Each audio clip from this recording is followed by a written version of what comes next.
Hi, this is Stephen Gandolfi coming to you yet again from the tasting room here at Westport Whiskey and Wine with this week's edition of the Cheeky Pint.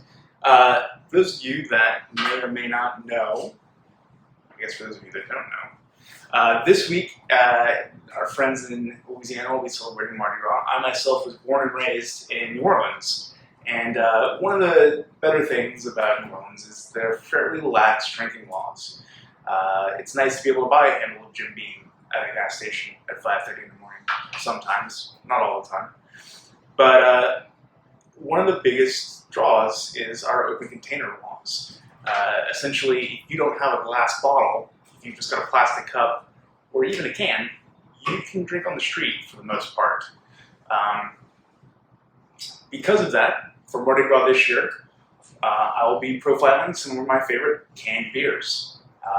These are things that were you in a state with some more civilized liquor laws, you could just pop out on the road. Not on the road, don't drink and drive. But anyway, we've got a little lineup here. In addition to these four, I'm going to do a few different cans, actually, just in the beer set. So come and drop by and see what I've got, but I'm just going to profile some of my favorite beers this week that are canned. And another little note about cans. This is something that I have to defend quite a bit.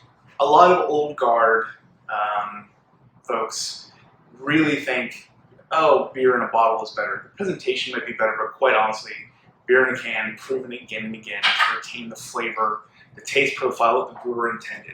You're not exposing it to light. It's a more stable environment inside the can than inside of a bottle. You get less airflow. It's just, trust me, beer from a can tastes better than beer from a bottle.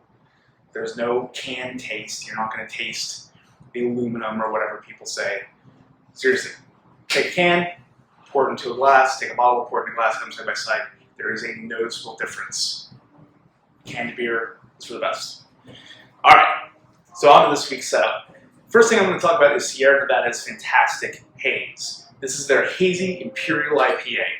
So, of course, Sierra Nevada, been around forever, constantly reinventing themselves, constantly innovating. This is their contribution to the hazy IPA movement.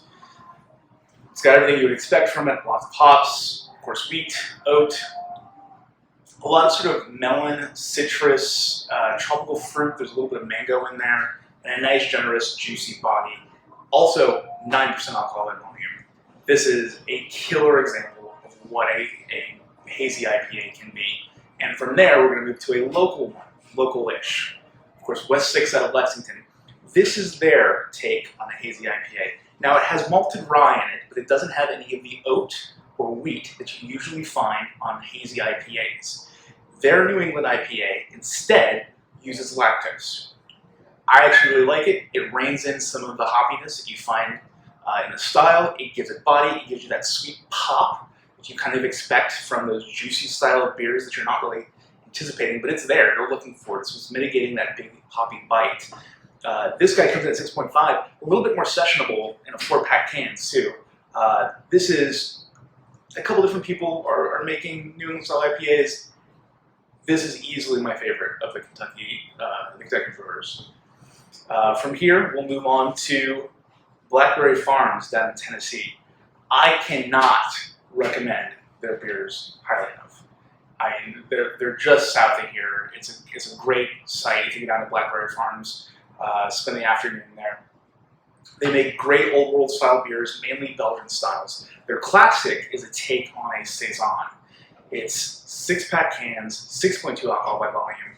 It's got all that yeasty bite you would expect. It's got great kind of phenolic spice in there. You get a little bit of clove, a little bit of this sort of little peppery pop on the finish. It is refreshing, it's delicious, and it's a great pairing agent. If you're hanging out, you're watching a game or something like that, you're having some snacks, great pairing agent with almost any kind of like finger food, especially like smoked foods and fatty foods. Lastly, we'll wrap up with our friends from Highwire out in North Carolina. This is their Bohemian Dark Lager. In beer styles, we make a distinction between Bavarian and Bohemian style beers. Bohemian-style beers are things that originate in what we now call the Czech Republic. They tend to be a little bit more soft, malty, slight noble hop presence, so the sort of spicy hop notes. This contrasted against Bohemian, which is usually a little bit bigger, more robust, more decidedly hop presence. So this is actually very reminiscent of a Chardonnay, a Czech dark lager. It's got sort of medium body, a cocoa, toffee sort of malt-driven flavor profile, but underlaying spicy noble hops. And the noble hops here really brighten this beer up, make it eminently crushable, even at 5.2%, I believe.